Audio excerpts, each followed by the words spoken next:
Hello बच्चों, आज की क्लास में हम लोग कक्षा 8 गणित के दक्षता अभ्यास एक एक के सभी क्वेश्चंस को हल करेंगे। अगर आपको इस अभ्यास के किसी भी क्वेश्चन में दिक्कत है तो आप वीडियो को एंड तक ज़रूर देखें, और अगर आप इस वीडियो को पूरा देखेंगे तो अभ्यास 1A से लेकर 1G तक जितने भी क्वेश्चंस आए हैं उन सभी का सार इसमें है। यानी अगर पीछे के चैप्टर्स आप नहीं भी सॉल्व किए हैं, अगर इस एक्सरसाइज को पूरा देख ले रहे हैं तो भी आपको लगभग सभी सारी चीज़ें आ जाएंगी। तो चलिए शुरू करते हैं। पहला क्वेश्चन है, निम्नांकित को सरल करके परिमेय संख्या ज्ञात करना है। तो चलिए करते हैं। ये हमारे पास फर्स्ट क्वेश्चन है। सबसे पहले आपको पता है कि ब्रैकेट ऑफ किया जाता है, तो ब्रैकेट ऑफ करेंगे, इसको लिखेंगे -2/3, प्लस का माइनस में गुणा होके माइनस हो जाएगा 4/5, 4/5, फिर माइनस 6/7। यहाँ नीचे किसी का हर बराबर नहीं है तो 3, 5 और 7 का लासा लेंगे। अब क्योंकि ये तीनों संख्याएं प्राइम नंबर हैं, ठीक है, अभाज्य संख्या हैं, तो इनका आपस में गुणा कर लेंगे, यही इसका लासा हो जाएगा। ठीक है, जैसे 5 तियाँ 15 और 15 सत्ते 105 इसका लासा होगा। आपको नहीं यकीन तो आप कर लीजिए। 3, 5, 7, 3 से काटिए, 3 एकम 3, 5 नहीं कटेगा, 7 नहीं कटेगा। फिर 5 से काट दीजिए तो 5 कट गया, 7 नहीं कटेगा। अब 7 से काट दीजिए तो ये सभी संख्याएं कट गई, तो आ गया 3 × 5 × 7, तो 3 × 5 = 15 और 15 सत्ते 105। तो इन सभी संख्याओं का लासा क्या आ गया? 105। 105 को एक बार नीचे लिख लेंगे। 3 का पहाड़ा पढ़ें कि 105 से ज़्यादा ना हो, 35 बार जाएगा। ठीक है, 35 तियाँ 105 होता है। अब आप समझेंगे कि हम कैसे कर लिए, तो देखिए 3 तियाँ 9, 3 बार गया, एक बढ़ा 15 हो गया, 3 × 5 = 15, यानी 35 बार गया। तो 35 बार गया है, 35 का 2 में गुणा कर लेंगे तो 70 हो जाएगा। आगे माइनस है तो माइनस लगा लेंगे। ठीक है, 5 का पहाड़ा पढ़िए। अभी देखिए यहाँ माइनस का चिन्ह है तो पहले माइनस लगा ले रहे हैं। 5 का पहाड़ा पढ़िए कि 105 से ज़्यादा ना हो, तो 21 बार जाएगा, 21 × 5 = 105, और 21 का जब 4 में गुणा होगा तो 84 हो जाएगा। क्या हो जाएगा? 84। माइनस 7 का पहाड़ा पढ़िए, 105 से ज़्यादा ना हो, तो 15 बार जाएगा, 15 सत्ते 105 होता है, और 15 का जब 6 में गुणा करेंगे तो 15 छक्का 90। ठीक है, अभी देखिए ये संख्या भी माइनस का है, ये संख्या भी माइनस का है, ये संख्या भी माइनस का है। तो आप बात को समझने की कोशिश करिए। मान लीजिए कि आप एक दुकान पे एक दिन 70 रुपये उधार खाए, एक दिन 84 रुपये उधार खाए, एक दिन 90 रुपये उधार खाए। उधार खाने का मतलब संख्या माइनस में है। तो अगर दुकानदार को लिखना हो तो सभी उधार को एक साथ जोड़ के लिख देगा। तो ऐसे हम भी करेंगे, 0 में 4 जोड़ेंगे, यहाँ फिर 0 जोड़ेंगे, 4 आएगा।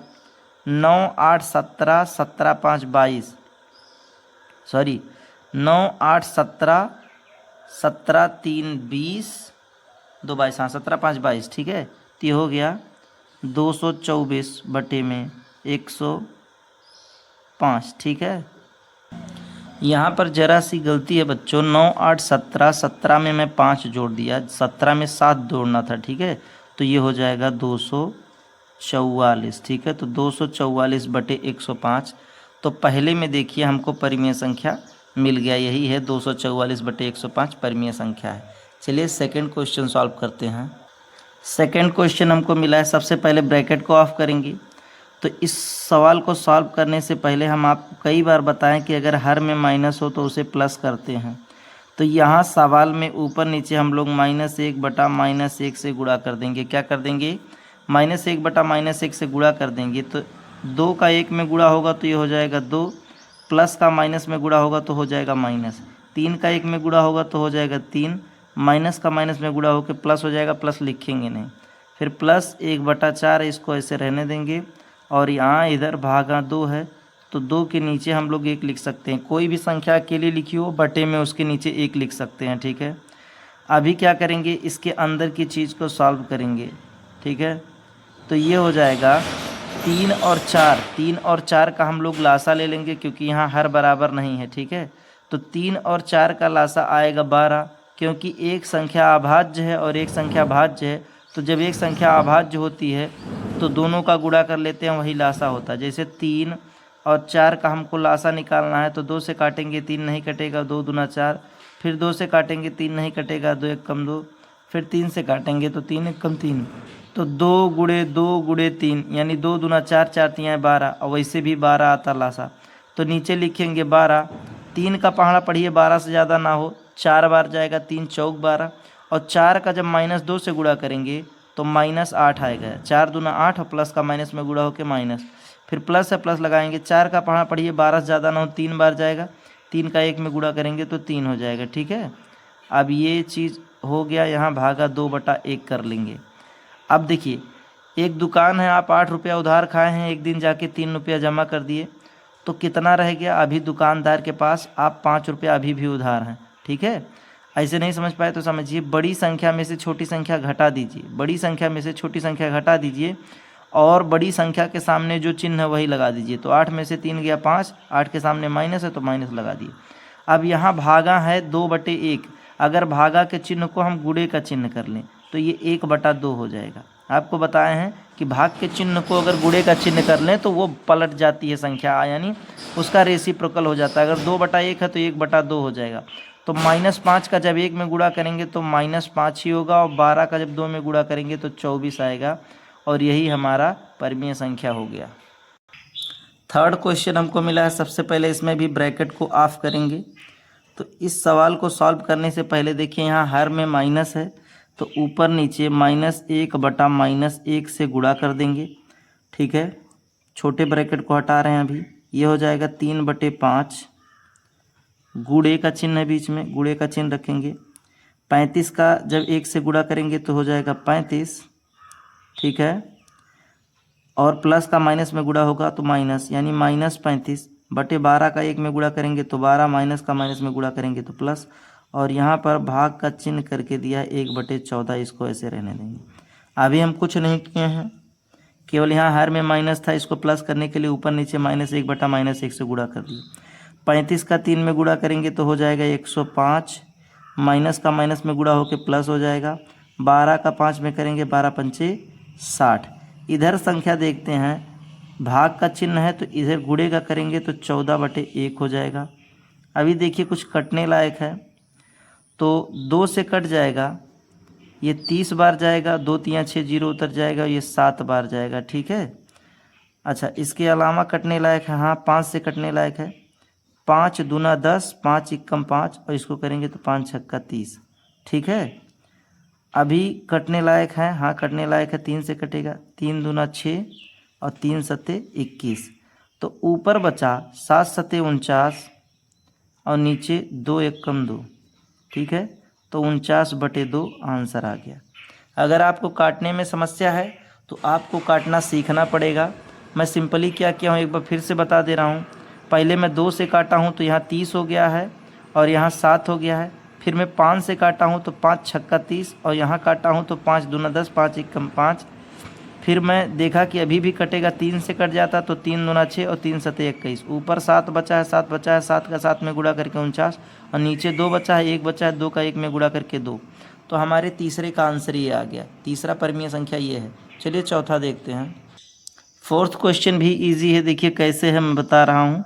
सबसे पहले ब्रैकेट ऑफ करेंगे। यहाँ भी देखिए हर में माइनस है ना, ऊपर नीचे -1/-1 से गुणा करेंगे। पहले अंश को माइनस करना रहता हमेशा। छोटे ब्रैकेट को हटाएंगे, ये हो जाएगा -5/9। यहाँ बीच में माइनस का चिन्ह है, माइनस का चिन्ह लगाएंगे। अभी इस ब्रैकेट को नहीं खोलेंगे, बता रहे हैं क्यों। प्लस का 1 से गुणा होगा तो 1 हो जाएगा, और माइनस का प्लस से होगा तो माइनस हो जाएगा। 3 का 1 में गुणा होकर 3 हो जाएगा, माइनस का माइनस में गुणा होकर प्लस हो जाएगा, जो कि लिखेंगे नहीं, और गुणे 5/2। अभी इस ब्रैकेट को हम इसलिए नहीं तोड़े हैं क्योंकि अभी माइनस में माइनस का गुणा होकर प्लस होता। ठीक है, तो अब की बार तोड़ेंगे, लिखेंगे -5/9, माइनस का माइनस में गुणा होकर प्लस 1/3, और ये गुणे में 5/2। अब 9 और 3 का लासा 9 होगा। क्यों 9 होगा? क्योंकि दो संख्याएं हैं, अगर एक संख्या का भाग बड़ी वाली संख्या में पूरा पूरा चला जाए तो वही लासा होता है। तो देखिए 3 का भाग 9 में पूरा पूरा चला जाएगा तो 9 इसका लासा हो गया। ठीक है, 9 लिख लिए। 9 का पढ़ना पढ़िए, 9 से ज़्यादा ना हो, एक बार जाएगा, 1 का गुणा -5 में होगा तो -5 ही होगा। ठीक है, प्लस 3 का पढ़ना पढ़िए, 9 से ज़्यादा ना हो, 3 बार जाएगा, उसी 3 का 1 से गुणा होगा तो 3 हो जाएगा। ठीक है, 3 का 1 से गुणा होगा तो 3 हो जाएगा। अब यहाँ इसको ऐसे रहने दे रहे हैं, इधर गुणे 5/2 है। अब देखिए 5 में से 3 गया 2, लेकिन माइनस का 2 बटे में 9 गुणे 5/2। ठीक है, 5 में से 3 जाएगा तो माइनस का 2 आएगा, क्योंकि ये संख्या माइनस का है। अब देखिए 2 1 कम 2, 2 1 कम 2, 5 का 1 में गुणा होगा तो 5, प्लस का माइनस में गुणा होगा तो माइनस, और नीचे 9 का 1 में गुणा होगा तो 9। तो चौथे वाले का परिमेय संख्या -5/9 आ गया। ठीक है, चलिए सेकंड क्वेश्चन देखते हैं। इसमें सेकंड क्वेश्चन है -12/7 और 13/5 के योगफल में उनके अंतर से गुणा करिए। योगफल का मतलब होता है जोड़ना, अंतर का मतलब होता है घटाना। यानी एक बार -12/7 और 13/5 को जोड़ना है, और एक बार इनका अंतर निकालना यानी घटाना है, और जो जोड़ने के बाद आया और घटाने के बाद आया उनका आपस में गुणा करना है। तो चलिए करते हैं। ऐसे डाल लीजिएगा आप लोग योगफल। ठीक है, अभी हम लोग योगफल निकाल रहे हैं। क्या निकाल रहे हैं? योगफल निकाल रहे हैं। तो लिखेंगे -12/7 प्लस 13/5, इन्हीं दोनों का योगफल निकालना है। चलिए निकालते हैं। 7 और 5 का लासा ले लेंगे, क्योंकि हर बराबर नहीं है। तो देखिए दोनों अभाज्य संख्या है, तो इनका गुणा कर लेंगे, यही लासा होगा। 7 का 5 में गुणा होगा तो 35 हो जाएगा। लिखेंगे 35। अभाज्य संख्या तो आप लोग समझ रहे होंगे ना, ऐसी संख्या जो और किसी से ना कटे, केवल खुद से कटे। तो 7 भी केवल 7 से कटेगा, 5 भी केवल 5 से कटेगा। तो इसका लासा क्या निकालना, आपस में गुणा कर लें। 7 का पढ़ा पढ़िए 35 से ज़्यादा ना हो, 5 बार जाएगा, और 5 का गुणा 12 में करेंगे तो 60 हो जाएगा। आगे माइनस है तो माइनस लगा देंगे, -60 हो गया। प्लस है, प्लस करेंगे। 5 का पढ़ा पढ़िए 35 से ज़्यादा ना हो, 7 बार जाएगा। 7 में 13 का गुणा करेंगे तो 13 सत्ते 91, कितना हो जाएगा? 91। अब 91 में से 60 घटा देंगे तो आ जाएगा 31, 31/35। अच्छा, अब ये संख्या के आगे प्लस ही रहेगा, इसलिए प्लस नहीं लिखेंगे। बड़ी संख्या में से छोटी संख्या घटाई जाती है और बड़ी संख्या का चिन्ह लगाया जाता है। तो 91 से ऐसे ना समझ पाइए, तो जैसे बताया हूँ 60 रुपया उधार था, आप ले जाके 91 रुपया जमा कर दिए, तो आपका 31 रुपया बढ़ गया, यानी प्लस का हो गया। तो योगफल तो हम लोग निकाल लिए। अब हम लोग अंतर निकालते हैं। क्या निकालते हैं? अंतर। यहाँ पर हम लोग योगफल निकाले थे, अब यहाँ निकालेंगे अंतर। अंतर निकालने के लिए आपको एक चीज़ जानना जरूरी है प्यारे बच्चों, अंतर हमेशा बड़ी संख्या में से छोटी संख्या घटाया जाता है। तो ये बताइए 13/5 बड़ी संख्या है कि -12/7 बड़ी संख्या है? बड़ी संख्या कौन है? प्लस का 13/7। देखिए एक चीज़ अभी और बता दे रहा हूँ, जैसे एक जगह लिखा है -13, एक जगह लिखा है -1300, और एक जगह लिखा है केवल 0, तो इन दोनों से बड़ा ये है 0। और अगर कहीं 1 लिखा है तो 0 इन 0 से बड़ा 1 हो जाएगा, यानी धनात्मक की सभी संख्याएं हमेशा ऋणात्मक की संख्याएं से बड़ी होती हैं। तो इन दोनों में बड़ा है 13/5, तो लिखेंगे 13/5। अंतर निकालना है तो 13/5 में से -12/7 घटा देंगे। क्या करेंगे? घटा देंगे। इसको सॉल्व करेंगे तो ये हो जाएगा 13/5, माइनस का माइनस से गुणा होकर प्लस हो जाएगा 12/7। इन दोनों का लासा आ जाएगा 35। ठीक है, 5 का पढ़ा पढ़िए 35 ज़्यादा ना हो, 7 बार जाएगा। 7 का 13 में गुणा करेंगे तो 91 हो जाएगा प्लस। 7 का पढ़ा पढ़िए 35 ज़्यादा ना हो, 5 बार जाएगा। 5 का जब 12 में गुणा करेंगे तो 12 पंचे 60 हो जाएगा। 91 और 60 कितना होता है? 151/35। तो हमको सवाल में दिया था, अब वो चीज़ लिखेंगे प्रश्नानुसार। सवाल में क्या दिया था? प्रश्न में दिया था इनके योगफल और अंतर का गुणा कीजिए। ठीक है, अंतर का गुणा कीजिए। तो योगफल कितना आया है? 31/35, और अंतर कितना आया है? 191/35। ठीक है, अब इनका आपस में गुणा कर लेंगे, क्योंकि ये कटने लायक है नहीं। तो 31 का जब 1 में गुणा करेंगे तो 31 × 31 हासिल हो गया 3। 31 का पहाड़ा पढ़िए 5 बार, तो 31 पंचे 155, 155 और 3 158, 158 के 8 हासिल 15 हो गया। और 31 31 15 46, 31 10 41 5 46, 31 15 कितना हो गया? 46, यानी 4681 ऊपर हो गया।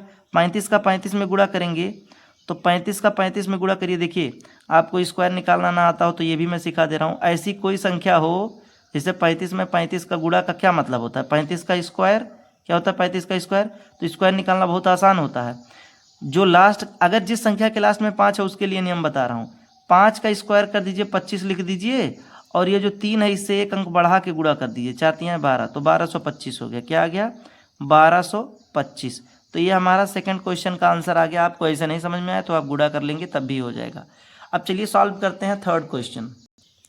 थर्ड क्वेश्चन है 1/-2 और -3/7 के योगफल में उनके गुणनफल से भाग दीजिए।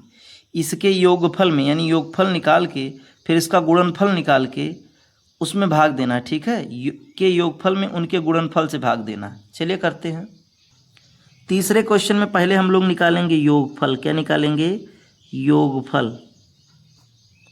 योगफल निकालने के लिए जो संख्या हमको मिला है ले लेंगे। मिला है 1/-2 और -3/7, इन दोनों का योगफल निकालना है। देखिए यहाँ हर में माइनस है, पहले इसे प्लस करना पड़ेगा, ऊपर नीचे -1/-1 से गुणा करेंगे तो ये हो जाएगा 1 का 1 में गुणा होके 1 हो जाएगा, माइनस का प्लस में गुणा होके माइनस हो जाएगा, 2 का 1 में गुणा होके 2 हो जाएगा, माइनस का माइनस में गुणा होके प्लस हो जाएगा, उसे हम लिखेंगे नहीं, यहाँ प्लस का चिन्ह लगाएंगे। ये संख्या हमको -3/7 मिला है। अभी इसको आगे सॉल्व करते हैं तो ये हो जाएगा -1/2, प्लस का माइनस में गुणा होकर -3/7। अब देखिए एक भाज्य संख्या है 2 और दोनों अभाज्य संख्या, अभाज्य संख्या है, तो क्या करेंगे, इनका गुणा कर लेंगे, यही लासा हो जाएगा। 2 का 7 में गुणा होकर 14 हो जाएगा। 2 का पहाड़ा पढ़िए 14 से ज़्यादा ना हो, 7 बार जाएगा, और 7 का -1 में गुणा करेंगे तो -7 आएगा। माइनस लगा है, लगा लीजिए। 7 का पहाड़ा पढ़िए 14 से ज़्यादा ना हो, 2 बार जाएगा, और 2 का 3 में गुणा होगा तो 6 हो जाएगा। तो 7 में जब 6 जुड़ेगा तो हो जाएगा 13, और चिन्ह माइनस का लग जाएगा, नीचे 14। दोनों माइनस की संख्या है इसलिए जोड़ लेंगे, चिन्ह वही लगा लेंगे। एक दुकान है, आप 7 रुपया उधार खाए हैं, एक दिन 6 रुपया और खा लिए, तो दुकानदार दोनों जोड़ के एक साथ लिख दिया कि -13, यानी अब 13 रुपये उधार हो गए। तो ये हम लोग योगफल निकाल लिए। अब इसका हम लोग गुणनफल निकाल लेते हैं। क्या निकाल लेते हैं, गुणनफल। गुणनफल, ठीक है।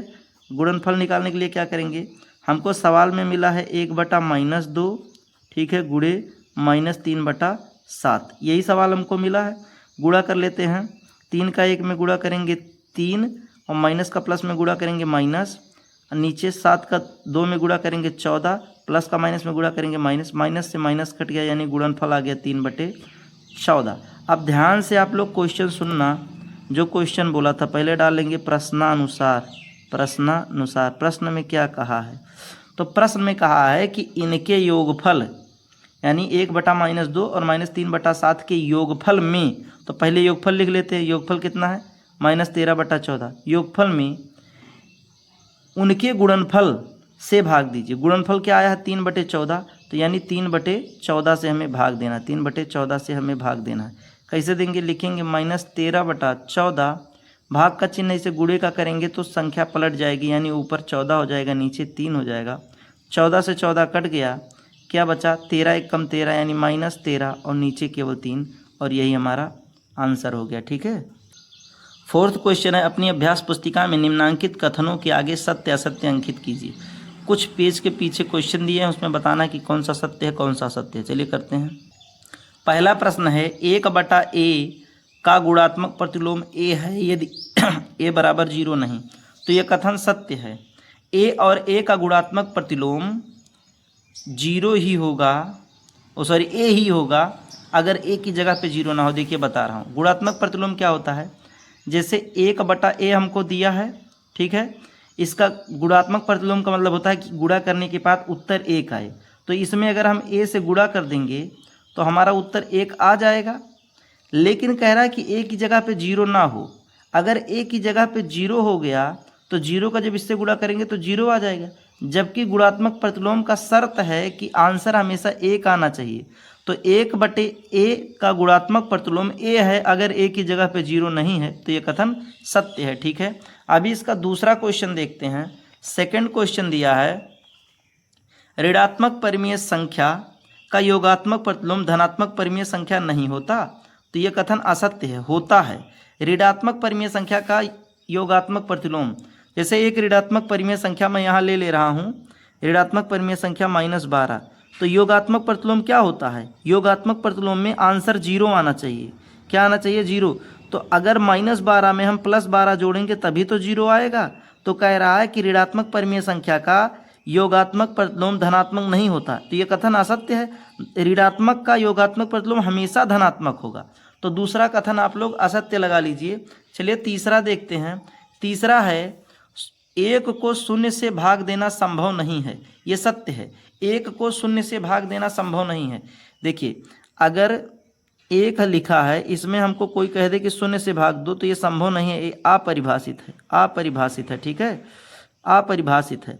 बात को समझिए, जैसे कि कोई संख्या, जैसे 0 में 1 से भाग देना संभव है। ठीक है, 1 से भाग देना संभव है, यानी 1 से हम 0 में भाग दे सकते हैं, आंसर 0 आएगा। ठीक है, लेकिन कह दीजिए 1 में हम 0 से भाग दें, ये संभव नहीं है, ये अपरिभाषित है। ठीक है, अब लास्ट क्वेश्चन इसका है, इसको देख लीजिए। 0 किसी परिमेय संख्या का गुणात्मक प्रतिलोम नहीं होता, तो ये कथन सत्य है। 0 किसी परिमेय संख्या का गुणात्मक प्रतिलोम नहीं होता, क्योंकि गुणात्मक प्रतिलोम में आंसर 1 आता है। अब कोई परिमेय संख्या ले रहे हैं, अगर उसमें हम अगर उसमें हम 0 से गुणा कर देंगे तो आंसर 1 कब्बो आएगा ही नहीं। इसका इससे गुणा होने पे तुरंत आंसर 0 आ जाएगा, जबकि गुणात्मक प्रतिलोम का नियम है कि आंसर 1 आना चाहिए। जैसे योगात्मक प्रतिलोम का नियम था कि आंसर 0 आना चाहिए, वैसे ही। तो आई होप आप इस एक्सरसाइज को बहुत अच्छे से समझ गए हैं। अगर आपको किसी भी क्वेश्चन में डाउट हुआ है तो आप कमेंट्स में पूछिए, मैं रिप्लाई ज़रूर दूंगा। और अगर आप क्लास 8 में हैं तो आप इस चैनल को सब्सक्राइब कर लीजिए, क्योंकि इसी चैनल पे मैं हिंदी, इंग्लिश, गणित, विज्ञान, हमारा समाज जिसको हम लोग भूगोल और इतिहास कहते हैं, ये सब चीज़ मैं इसी चैनल पे आपको लगातार प्रोवाइड करा रहा हूँ। उनके क्वेश्चन आंसर चैप्टर्स को समझा रहा हूँ। तो आपको अगर किसी भी चैप्टर का सॉल्यूशन चाहिए तो आप उस चैप्टर का नाम लिखिए, बगल में लिख दीजिए लर्न विथ अमित, चैनल आपके सामने आ जाएगा, आप उसे देख के समझ सकते हैं। तब तक मन लगा के पढ़ते रहिए, मिलते हैं अगली क्लास में।